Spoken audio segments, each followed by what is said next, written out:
Носителите на кандидатските листи на ВМРО-ДПМН ќе бидат познати до 5 март. 5 дена подоцна до 10 март најголемата опозицијска партија и коалицијските партнери ќе ги објават и другите кандидати кои ќе атакуваат на пратеничко место во 6 изборни единици. Има најголем дел луѓе кои што за прв пат би се нашли на пратеничките листи, но има и такви кои што чие што искуство е потребно во рамките на пристојно функционирање во парламентот. И покрај сите овие предизвици, злоупотреби во буџетот, вештачки вработувања и натрупување во државната администрација, се уште замрзнатиот имот, неисплатеното со закон за гарантирано финансирање на политичките партии, ВМРО-ДПМН е убеден во мудроста на граѓаните и во огромна победа на 12 април. И во СДСМ е започната процедурата за предлагање кандидати за пратеници. Носителите на листите треба да бидат познати по конгресот на партијата од 8 до 12 март.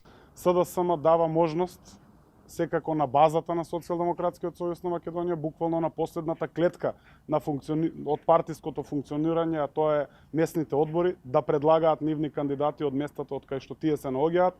Секако, како отворена партија, оставаме и можност за сите оние кои што ги препознаваат политиките на Социјалдемократскиот сојуз на Македонија, по пат на само кандидирање да поднесат кандидатури во партијата. Во меѓувреме во политичките кругови се шпекулира со имињата на оние кои ќе ги предводат листите. Професорката Силјановска се споменува како носител на ВМРО-ДПМН во првата изборна единица, додека за втората може надуте подпредседателот Владо Мисајловски.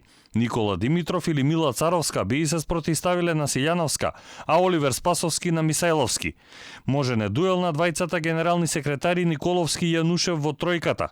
Меѓу носителите на изборни единици ке ВМРО-ДПМН се споменуваат и Александар Николовски, Антонио Милошовски и Рашела Мизрахи.